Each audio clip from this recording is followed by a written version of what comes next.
二人の若い紳士がすっかりイギリスの兵隊の形をしてピカピカする鉄砲を担いで白熊のような犬を2匹連れてだいぶ山奥の木の葉のカサカサしたとこをこんなことを言いながら歩いておりました。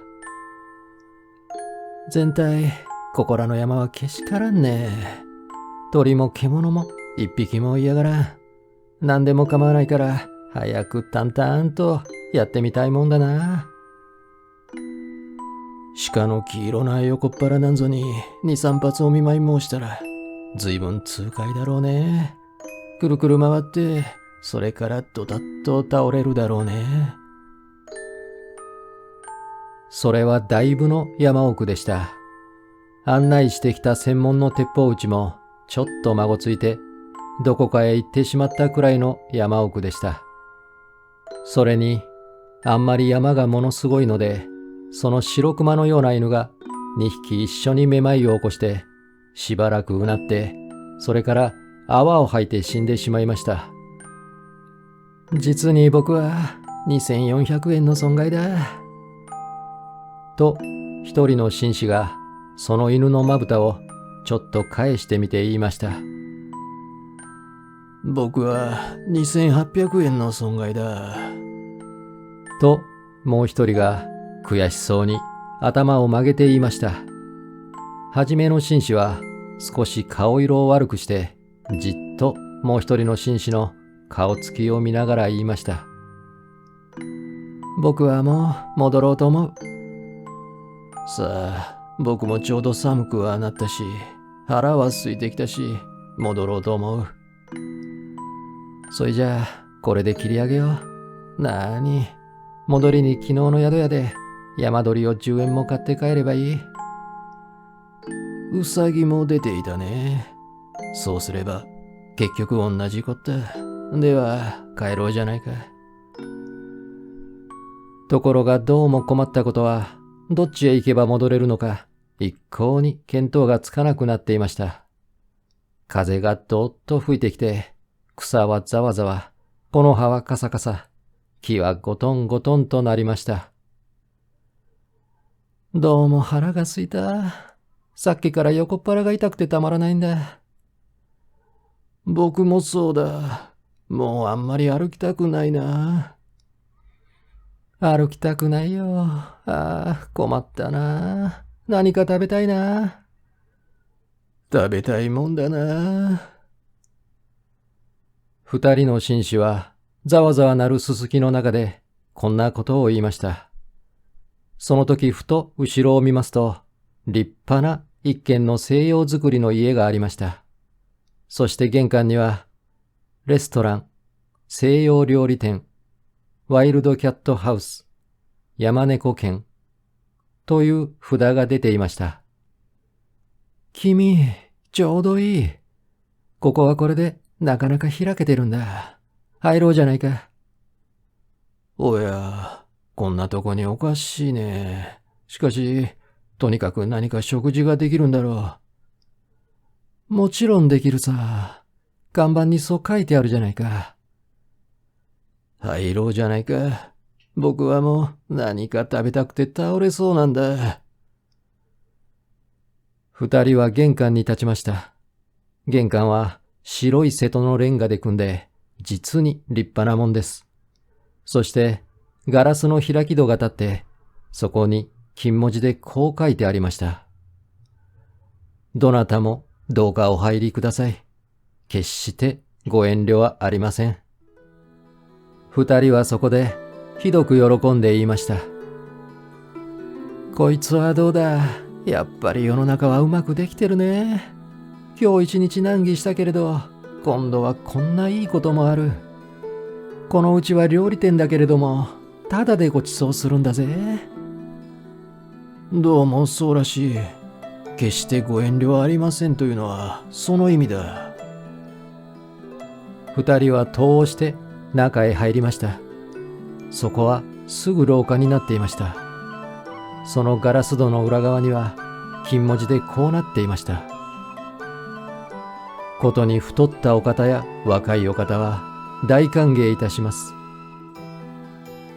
二人は大歓迎というので、もう大喜びです。君、僕らは大歓迎に当たっているのだ。僕ら、両方兼ねてるから。ずんずん廊下を進んでいきますと、今度は水色のペンキ塗りの戸がありました。どうも変な家だ。どうしてこんなにたくさん戸があるのだろう。これはロシア式だ。寒いとこや山の中はみんなこうさ。そして二人はその戸を開けようとしますと、上に黄色な字でこう書いてありました。当軒は注文の多い料理店ですから、どうかそこはご承知ください。なかなか流行ってるんだ。こんな山の中で。そりゃあそうだ。見たまえ。東京の大きな料理屋だって大通りには少ないだろう。二人は言いながらその戸を開けました。するとその裏側に、注文は随分多いでしょうが、どうかいちいちこらえてください。これは全体どう言うんだ？一人の紳士は顔をしかめました。これはきっと注文があまり多くて支度が手間取るけれどもごめんくださいと、こういうことだ。そうだろう。早くどこか部屋の中に入りたいもんだな。そしてテーブルに座りたいもんだな。ところがどうもうるさいことはまた戸が一つありました。そしてその脇に鏡がかかって、その下には長い柄のついたブラシが置いてあったのです。戸には赤い字で、お客様方、ここで髪をきちんとして、それから履物の泥を落としてください。と書いてありました。これはどうももっともだ。僕もさっき玄関で山の中だと思って見くびったんだよ。作法の厳しい家だ。きっとよほど偉い人たちがたびたび来るんだ。そこで二人はきれいに髪を削って靴の泥を落としました。そしたらどうです。ブラシを板の上に置くや否や、そいつがぼっと霞んでなくなって、風がどっと部屋の中に入ってきました。二人はびっくりして、互いに寄り添って、戸をガタンと開けて、次の部屋へ入っていきました。早く何か温かいものでも食べて、元気をつけておかないと、もう途方もないことになってしまうと、二人とも思ったのでした。戸の内側に、また変なことが書いてありました。鉄砲と弾をここへ置いてください。見ると、すぐ横に黒い台がありました。なるほど。鉄砲を持って物を食うという法はない。いや、よほど偉い人が始終来ているんだ。二人は鉄砲を外し、帯皮を解いて、それを台の上に置きました。また黒い戸がありました。どうか帽子と街灯と靴をお取りください。どうだ？取るか？仕方ない。取ろう。確かによっぽど偉い人なんだ。奥に来ているのは。二人は帽子とオーバーコートを釘にかけ、靴を脱いでペタペタ歩いて戸の中に入りました。戸の裏側には、ネクタイピン、カフスボタン、メガネ、財布、その他金物類、ことに尖ったものはみんなここに置いてください。と書いてありました。戸のすぐ横には黒塗りの立派な金庫もちゃんと口を開けて置いてありました。鍵まで添えてあったのです。はっは、何かの料理に電気を使うと見えるね。金気のものは危ない。ことに尖ったものは危ない。と、こう言うんだろう。そうだろう。してみると、勘定は帰りにここで払うのだろうか。どうも、そうらしい。そうだ、きっと。二人はメガネを外したり、カフスボタンを取ったり、みんな金庫の中に入れて、パチンと錠をかけました。少し行きますと、また戸があって、その前にガラスの壺が一つありました。戸にはこう書いてありました。壺の中のクリームを顔や手足にすっかり塗ってください。見ると、確かに壺の中のものは牛乳のクリームでした。クリームを塗れというのはどういうんだ？これはね、外が非常に寒いだろう。部屋の中があんまりあったかいとひびが切れるから、その予防なんだ。どうも奥にはよほど偉い人が来ている。こんなとこで案外僕らは貴族と近づきになるかもしれないよ。二人は壺のクリームを顔に塗って、手に塗って、それから靴下を脱いで足に塗りました。それでもまだ残っていましたから、それは二人ともめいめいこっそり顔へ塗るふりをしながら食べました。それから大急ぎで戸を開けますと、その裏側には、クリームをよく塗りましたか？耳にもよく塗りましたか？と書いてあって、小さなクリームの壺がここにも置いてありました。そうそう、僕は耳には塗らなかった。危なく耳にひびを切らすとこだった。ここの主人は実に用意周到だね。ああ、細かいとこまでよく気がつくよ。ところで、僕は早く何か食べたいんだが、どうもどこまでも廊下じゃ仕方ないね。すると、すぐその前に次の戸がありました。料理はもうすぐできます。15分とお待たせはいたしません。すぐ食べられます。早くあなたの頭に瓶の中の香水をよく振りかけてください。そして戸の前には金ピカの香水の瓶が置いてありました。二人はその香水を頭へパチャパチャ振りかけました。ところがその香水はどうも酢のような匂いがするのでした。この香水は変に酢臭い。どうしたんだろう。間違えたんだ。下女が風邪でもひいて間違えて入れたんだ。二人は戸を開けて中に入りました。戸の裏側には大きな字でこう書いてありました。いろいろ注文が多くてうるさかったでしょう。お気の毒でした。もうこれだけです。どうか体中に壺の中の塩をたくさんよく揉み込んでください。なるほど。立派な青い瀬戸の塩壺は置いてありましたが、今度という今度は二人ともぎょっとしてお互いにクリームをたくさん塗った顔を見合わせました。どうもおかしいぜ。僕もおかしいと思う。たくさんの注文というのは向こうがこっちへ注文してるんだよ。だからさ、西洋料理店というのは僕の考えるところでは西洋料理を来た人に食べさせるのではなくて、来た人を西洋料理にして食べてやるうちと、こういうことなんだ。これは、つまり、僕らが、ガタガタガタガタ、震え出して、もう物が言えませんでした。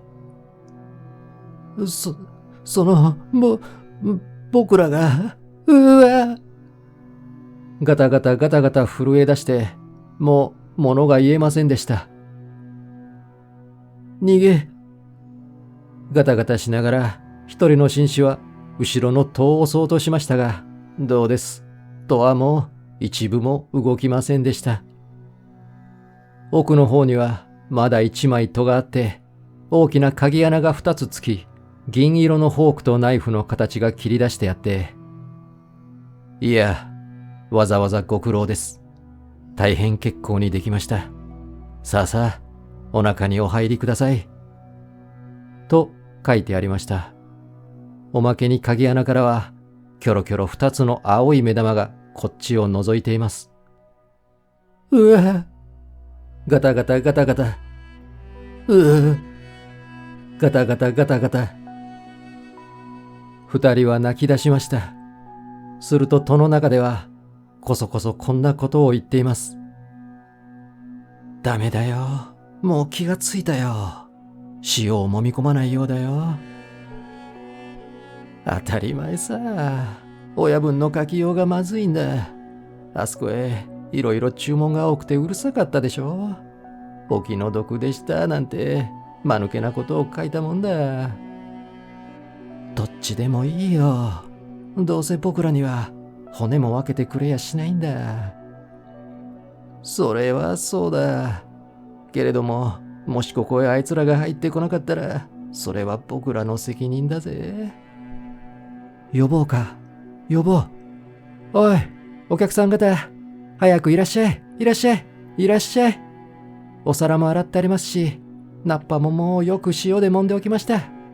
あとはあなた方とナッパをうまく取り合わして、真っ白なお皿に乗せるだけです。早くいらっしゃい。いらっしゃい、いらっしゃい。それともサラダはお嫌いですか？そんなら、これから火を起こしてフライにしてあげましょうか？とにかく早くいらっしゃい。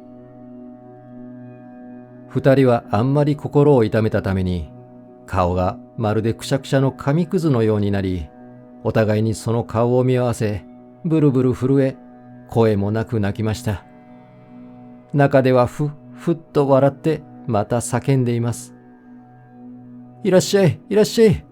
そんなに泣いては、せっかくのクリームが流れるじゃありませんか。ただいま、じき持ってまいります。さあ、早くいらっしゃい。早くいらっしゃい。親方がもうナフキンをかけて、ナイフを持って、舌なめずりしてお客様方を待っていられます。二人は泣いて泣いて泣いて泣いて泣きました。その時後ろからいきなり、という声がして、あの白熊のような犬が2匹、戸を突き破って部屋の中に飛び込んできました。鍵穴の目玉はたちまちなくなり、犬どもはうーっとうなって、しばらく部屋の中をくるくる回っていましたが、また一言、ワンと高く吠えて、いきなり次の戸に飛びつきました。